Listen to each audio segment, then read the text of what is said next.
नमस्कार मित्रांनो, समाचार junction news मध्ये आपल्या सर्वांचं स्वागत आहे. कत्तलीसाठी चालवलेली जनावरे गोरक्षकांनी पकडली.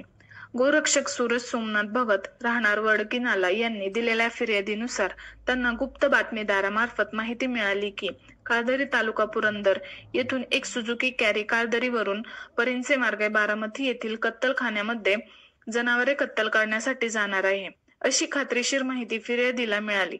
त्या माहितीच्या आधारे फिर्यादी व त्यांचे सहकारी सिद्धेश संजय दळवी, योगीराज देवीदास चौरे, श्रीनाथ मनोहर दळवी राहणार वीर व योगेश अशोक भगत राहणार कारदरी यांनी मौजे माहूर तालुका पुरंदर गावच्या हद्दीत थांबून समोरून येणाऱ्या सुझुकी कॅरी गाडी ही परिंचेच्या दिशेने जात असताना गाडीच्या मागे जाऊन फिर्यादी व त्यांच्या सहकाऱ्यांनी पाहिले असता गाडीमध्ये 2 गोवंश जातीची देशी बैल दिसले, म्हणून त्यांनी पुढे जाऊन ड्रायव्हरला गाडी बाजूला घेण्यासाठी विनंती केली.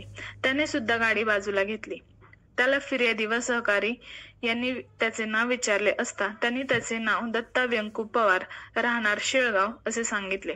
फिर्यादी सूरज भगत यांनी त्याला जनावरे तू कुठे घेऊन चालला आहेस असे विचारले असता त्यांनी सदरची जनावरे मी बारामती येथील कत्तलखान्यामध्ये कत्तली करता घेऊन चाललो आहे, त्यामधील एक बैल असा पण जखमी आहे.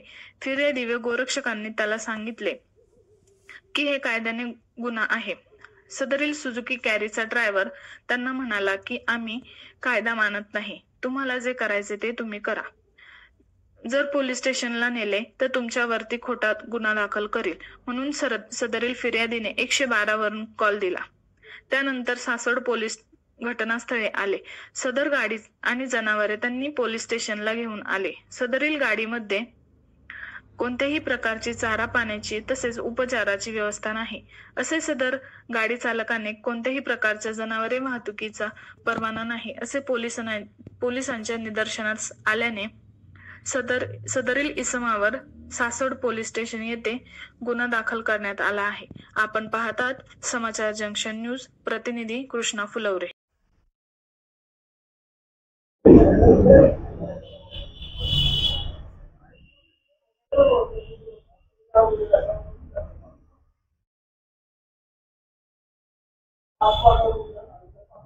माझं नाव गोरक्षक सूरज सोमनाथ भगत.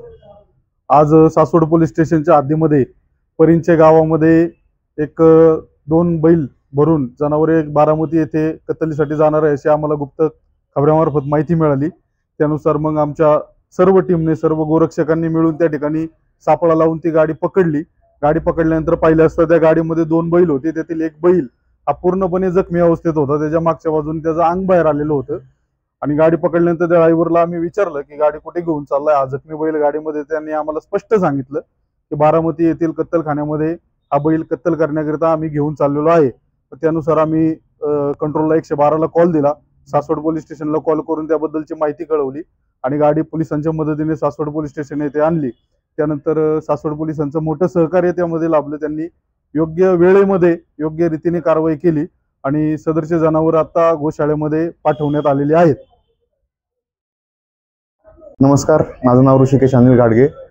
आज जी कारवाई झाली ती परिंचमध्ये आपल्या गोरक्षकांनी सगळ्यांनीच मिळून ती गाडी पकडली. तिथून नंतर सासवडच्या पोलीस स्टेशनमध्ये आणून त्यावरती व्यवस्थित कायदेशीररित्या कारवाई करण्यात आली.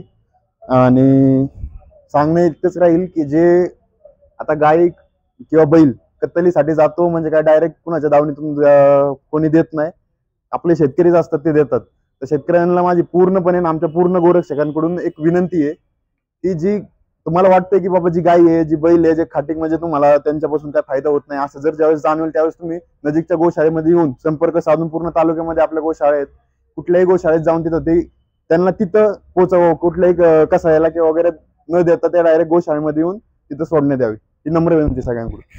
जय श्रीराम.